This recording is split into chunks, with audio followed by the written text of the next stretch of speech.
پیر حماد ریاض گوہر شاہی مدد اللہ العالی، نعرہ تکبیر، نعرہ رسالت، نعرہ حیدری، حیدری، میرا شاہی، میرا شاہی، گوہر شاہی، تیرا ماہی، میرا ماہی، گوہر شاہی، گوہر شاہی۔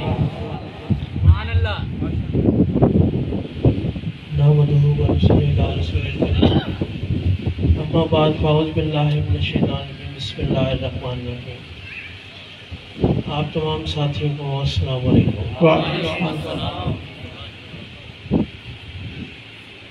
خوشی کا موقع ہے اور اس خوشی کے موقع پہ بہت ہی ایک پیارا نقطہ اٹھایا سبحان اللہ۔ بے شک ان کا بھی ہے بے سر و سامان ہے، جن کا کوئی نہیں ہے ان کا وہ ہے، اور جس کے پاس کچھ ہے اللہ کہتا ہے آزما لے اس کو، جو تیرے پاس ہے آزما لے اس کو، جب ختم ہو جائے پھر رجوع کرنا، اور جس کے پاس نہیں ہوتا وہ پہلے رجوع کر لے۔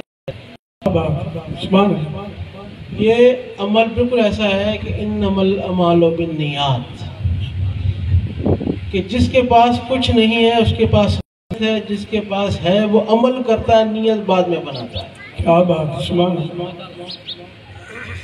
تو بے شک اگر آپ کا توکل رب کی ذات پر ہے تو آپ کے بہت سارے کام آپ کو جتلائے بغیر کر دیتا ہے، جس کا ہمیں پتہ روز آخر لگے گا کہ ہمارے کون سے ایسے کام تھے جو ہم نہیں کر پا رہے تھے یا ہم سے نہیں ہو پائے، یا کون سے ایسے نقصانات تھے جو ہمیں کسی نے دینے تھے، اللہ رب العزت نے اپنے نور سے وہ ختم کیے۔ آج روزہ محشر پتہ لگ رہا ہے کہ وہ ہم پہ کتنا مہربان تھا۔ بالکل اسی طرح کہ جس طرح قرآن میں ہے کہ جس کو تم اپنے لیے اچھا سمجھتے ہو شاید تمہارے لیے برا ہو، اور جس کو تم اپنے لیے برا سمجھتے ہو شاید تمہارے حق میں بہتر ہو۔ اس لیے اس چیز کا ادراک کرنے کے لیے، اس چیز کی پہچان کے لیے اللہ کا ذکر ہے۔ جتنا ذکر کریں گے اتنا اس کے توکل کے قریب ہوتے چلے جائیں گے، اس کی ذات کے قریب ہوتے چلے جائیں گے، شاکر ہو جائیں گے۔ اللہ فرماتا ہے اس سے میں محبت کرنے لگتا ہوں، سب سے پہلے اس کو شاکر کر دیتا ہوں۔ سبحان اللہ۔ میرے ہر عمل پہ وہ شکر ادا کرتا ہے، اچھا ہو جائے تو بھی شکر ادا کرتا ہے، برا ہو جائے تو بھی شکر اس لیے ادا کرتا ہے کہ شاید رب کی اس میں کوئی منشا ہو، شاید رب کی اس میں کوئی حکمت ہو جو مجھے سمجھ نہیں آ رہی، وہ بہتر جاننے والا ہے، میرے لیے بہتر ہی کیا ہوگا، وہ کسی بھی قسم کا ہو۔ اسی طرح سے آپ نے شاید سنا ہوگا، دیکھا بھی ہوگا، ابھی کچھ ٹائم پہلے کم و بیش مہینہ گزر گیا ہے کہ فیصل آباد میں اور غالباً لاہور میں ایک عورت نے نبوت کا دعویٰ کیا اور کہا کہ اس کا جو بیٹا ہے وہ امام مہدی ہے۔ ابھی غالباً کوئی مہینہ ہوا ہے اس بات کو، اس پہ بڑا واویلا بھی ہوا، سب کچھ ہوا، چھوٹے موٹے جلوس نکلے۔ اسی قسم کا دعویٰ کچھ عرصہ پہلے دنیا پور کے اندر، مطلب بہاڑی علاقے میں ایک شخص نے نبوت کا کیا تھا۔ اسی طرح سے گجرات سائڈ پہ ایک شخص نے دعویٰ عیسائیت یعنی عیسی اسلام ہونے کا دعویٰ کیا تھا۔ اسی طرح سے پیر مہر علی شاہ صاحب رحمۃ اللہ علیہ کے دور میں مرزا ملون قادیانی نے کیا تھا۔ یہ تمام دعوے کیوں ہوتے آ رہے ہیں؟ کیا اس کے پیچھے راز ہے؟ کیا اس کے پیچھے عمل ہے؟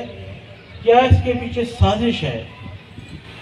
یہ جتنے بھی دعوے ہوتے آئے ہیں اللہ رب العزت نے ان دعووں کا قلعہ کما کیا ہے، عالم حق کے ذریعے اور اولیاء اعظام کے ذریعے ان تمام سازشوں کو ختم کیا ہے۔ لیکن سوال یہ اٹھتا ہے کہ یہ دعوے کیوں کیے جا رہے ہیں، یہ بات معلوم ہے کہ آقا کرم حضرت محمد مصطفیٰ صلی اللہ علیہ وسلم کے بعد نبوت ختم ہے، آپ کے بعد کوئی نبی نہیں آئے گا۔ جب یہ معلوم ہونے کے باوجود کوئی دعویٰ کر رہا ہے، اس کے پیچھے اس کا عمل کیا ہے؟ کیا یہ کوئی سازش ہے یا شیطان کا دھوکہ ہے؟ اصل میں ہے کیا؟ جب ابو کی تعلیمات کا بغور جائزہ کیا، کیونکہ تعلیمات اولیاء فیضان صوفیزم ہے، تو اس میں معلوم چلا کہ جس کا مرشد نہیں ہوتا وہ بہت جلدی آباد سے بے آباد ہو جاتا ہے۔ جس کا مرشد نہیں ہے اس کو ہدایت سے ہٹانا بہت آسان ہے۔ کیوں؟ جس کا مرشد نہ ہو اس کا مرشد شیطان ہوتا ہے۔ تو شیطان کیا کرتا ہے کہ سب سے پہلے یہ پکڑ کراتا ہے کہ جو تم خواب میں دیکھ رہے ہو وہ سچ ہے، اس میں غلط نہیں ہوگا۔ تو جتنے بھی یہ واقعات ہیں، مرزا ملون قادیانی کے ہو گئے، لاہور میں ملونہ جو عورت تھی جس نے نبوت کا دعویٰ کیا، گجرات میں جس نے دعوت کیا تھا، جس نے بہاڑی کے اندر نبوت کا دعویٰ کیا، ان تمام کے جب بیانات سنے تو انہوں نے کہا کہ ان کو خواب میں بشارت ہوئی کہ اب تم نبی ہو، تم نبوت کا اعلان کر دو، تمہیں خواب میں بشارت ہوئی۔ اب اس خواب میں وہ اتنے مضبوط ہو گئے کہ یہی سمجھنے لگے کہ اب جو کچھ ہوا یہ اللہ کی طرف سے ہے، اب وہی ہے۔ معلوم ہونے کے باوجود کہ نبوت کا دروازہ بند ہو چکا ہے، پھر بھی وہ اس دعوے میں شامل ہوئے، صرف اپنے خوابوں کی تصدیق کے لیے۔ یہاں پر پیر و مرشد فرماتے ہیں کہ اگر ان کا مرشد ہوتا، ان کا کوئی کامل مرشد ہوتا، تو جیسے ہی خواب آتا یہ اپنے مرشد سے رجوع کرتے تو مرشد ان کو فوراً ہدایت فرماتے کہ بندہ صالح اب نبوت کا دروازہ بند ہے، جو بھی نبوت کا اعلان کرے گا وہ کافر مرتد ہے، تیرے ساتھ استدراج ہو گیا، تیرے ساتھ شیطانی وار ہو گیا، لہذا فوراً رجوع کر۔ سبحان اللہ۔ یہ ہدایت کون کرتا؟ مرشد۔ مرشد کون؟ کامل۔ کامل کون؟ جو ظاہر میں بھی اور باطن میں بھی تمہاری حفاظت کرے، تمہیں ہدایت دے۔ سبحان اللہ۔ جن جن لوگوں کے مرشد نہیں ہیں وہ لوگ گمراہ ہوتے چلے گئے جس طرح سے ہوتے آئے ہیں۔ تو اسی لیے اپنے مرشد سے رابطہ مضبوط کریں۔ یہ دجالی ٹائم ہے، اس ٹائم پہ یہ یزیدی ٹائم ہے، دجال و یزید ماموں بن جائیں سب، یہ دجالی ٹائم ہے۔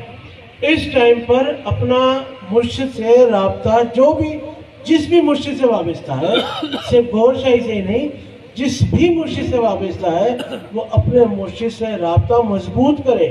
اور مضبوطی کب ہوگی؟ جب مرشد میں بھی نور ہو اور مرید میں بھی نور ہو، مرشد بھی کامل ہو اور مرید بھی صاحب کامل ہو، تو رشتہ مضبوط ہوگا۔ پھر جس طرح سے ہم نماز میں کھڑے ہوتے ہیں، صف کے صف مکمل کرتے ہیں، کاندھے سے کاندھا ملاتے ہیں کہ کہیں شیطان نہ آ جائے، اسی طرح سے نور اپنے مرشد سے ایسے تم وابستہ کر لو کہ بیچ میں شیطانی وار نہ ہو سکے۔ شیطانی وار خواب کے ذریعے ہوگا، جھوٹے کشف کے ذریعے ہوگا، یا بغیر عمل کیے سارے عمل کیے مراقبوں سے ہوگا۔ کچھ لوگ استدراج کرتے ہیں، کچھ لوگ جو کہتے ہیں کہ ہم نے استخارہ کرایا۔ استخارہ نوریوں کا ہوتا ہے جو کم و بیش 7 دن جن کے پیٹ میں نار نہ گیا ہو، ان کا استخارہ 80% تک ٹھیک ہو سکتا ہے، 20% اس میں بھی شک ہوتا ہے کہیں شیطان تو نہیں آ جاتی تھی۔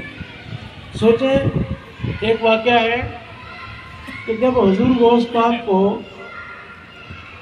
اشارہ ہوا کہ اللہ نے آپ کو مرتبہ روزیت مرتبہ سلطانی سے نوازا ہے، تو آپ بارگاہ رسالت میں پہنچے، اپنی حاضری لکھوائیں۔ جس طرح سے ڈیوٹی افسر جب نیا پروموٹ ہوتا ہے، ٹرانسفر ہوتا ہے، تو وہ حاضریاں لگواتا ہے، ایسے آپ بھی حاضری لگوائیں۔ جب آپ جانے لگے اور چپل اتارنے لگے تو شیطان نے وہاں پر ظاہر ہوا اور کہنے لگا کہ اے شیخ عبد القادر جیلانی، تجھے اتنا بڑا مرتبہ مل گیا ہے تو تو چپلوں سمیت جا۔ تو شیخ عبد القادر جیلانی غوث پاک فرماتے ہیں کہ پہلے مجھے شک تھا اس آواز پر، اب مجھے یقین ہو گیا کہ تو شیطان ہی ہے کہ جو مجھے اس بارگاہ میں چپل سمیٹ جانے کا کہہ رہا ہے، لعنت ہو تم پر۔ بہرحال جب آپ پرواز کرنے لگے تو پرواز میں کتنا ٹائم لگا ہوا، 1 سیکنڈ یہاں سے غائب، اس 1 سیکنڈ کے کتنے حصے میں شیطان پھر آیا، کہنے لگا کہ اے غوث پاک عبد القادر جیلانی، تجھے تیرے علم نے بچا لیا، تجھے تیرے علم نے بچا لیا۔ بات ٹھیک تھی، آپ شرعی اور طریقت طور پہ عالم تھے، آپ کے پاس ظاہری علم بھی تھا، باطنی علم بھی تھا، اور بے شک آپ کو علم نہیں بچایا تھا، لیکن یہاں اگر آپ دعویٰ کر دیتے کہ بے شک مجھے علم نے بچایا، تو وہاں پہ ولیم باور والا واقعہ بھی موجود ہے کہ جس نے اپنے علم پہ تکبر کیا۔ تو یہاں پہ غوث پاک اس شرائط کو بھی سمجھے، کہنے لگے کہ نہیں، مجھے میرے علم نے نہیں، اللہ کے فضل نے بچایا۔ سبحان اللہ، سبحان اللہ۔ سوچے شیطان کتنی کتنی چھوٹی چھوٹی جگہوں پہ آپ کو گمراہ کرنے کی کوشش کرتا ہے، چھوٹے چھوٹے وار کرتا ہے، ان واروں سے کون بچاتا ہے؟ غوث پاک کے مرشد موجود تھے جو بچا رہے تھے، آج ہمارے مرشد بھی موجود ہیں، بچائیں گے کب؟ جب ان سے واسطہ ہوگا، جب ہم اپنے مرشدوں سے واسطہ مضبوط رکھیں گے تو بے شک ہمیں بچا کے رکھیں گے۔ تو لہٰذا آج کل میں مریدین میں بھی سن رہا ہوں، جو دوست ہیں جو کسی دوسرے مرشد سے وابستہ ہیں، ان کی بھی واقعات سن رہا ہوں کہ خوابوں کی طرف بہت تیزی طرف آ رہے ہیں کہ ہمیں فلاں خواب آ گیا، فلاں خواب میں ہم نے یہ دیکھا، خواب میں ہم نے اس طرح سے دیکھا۔ تو دیکھیں، اگر آپ کو 100 خواب آئے ہیں تو 10 خواب صحیح ہو سکتے ہیں، 90 کی گارنٹی نہیں ہے۔ وہ بھی آپ کے دل میں اللہ کا نور ہونا چاہیے تب۔ سبحان اللہ۔ اللہ کے ولیوں کو 100 خواب آئیں تو اس میں سے 40 کی تصدیق ہوتی ہے، یہ ٹھیک ہے، باقی سب غلط ہوتے ہیں۔ سوچیں، اللہ کا ولی جس پہ 24 گھنٹے اللہ کا نور برستا ہے، اس کے صرف 40% کی تصدیق ہو رہی ہے، تو میرا اور آپ جیسا انسان کدھر کھڑا ہے؟ تو خوابوں پہ نہ جائیے گا، کسی کو بھی کسی بھی قسم کے خواب آئیں، کوئی کسی کو کشف ہو جائے، کوئی مراقبے میں چیز نظر آئے، تو سب سے پہلے مرشد سے رجوع کریں۔ مرشد تصدیق کرتے ظاہری اور باطنی تو ٹھیک ہے، پھر مرشد ذمہ دار ہے۔ اگر آپ مرشد تصدیق نہیں کرتے تو اس تمام عمل کے ذمہ دار آپ ہیں۔ جس طرح سے آفیسر کے حکم کے بغیر کوئی عمل کر لیا جائے تو اس پہ فوراً ایکٹ لگتا ہے کہ تم نے اپنی ذمہ داری سے ہٹ کے کام کیا، لہذا تمہیں سسپینڈ یا معطل کیا جاتا ہے۔ اسی طرح سے کہیں مرشد کی بارگاہوں سے معطل نہ ہو جانا۔ تو یہاں پہ ڈیوٹی پوری رکھنے کے لیے تصدیق کرنا ضروری ہے، اور تصدیق اگر ظاہر میں رابطہ نہ ہو پا رہا ہو، باطن میں بھی رابطہ نہ ہو پا رہا ہو، تو پھر خوابوں سے اپنا دھیان ہٹائیں اور ذکر اللہ کی طرف اپنا دھیان مضبوط کر لیں۔ جب دل منور ہو جائے گا تو خود بخود تصدیق ہونا شروع ہو جائے گی۔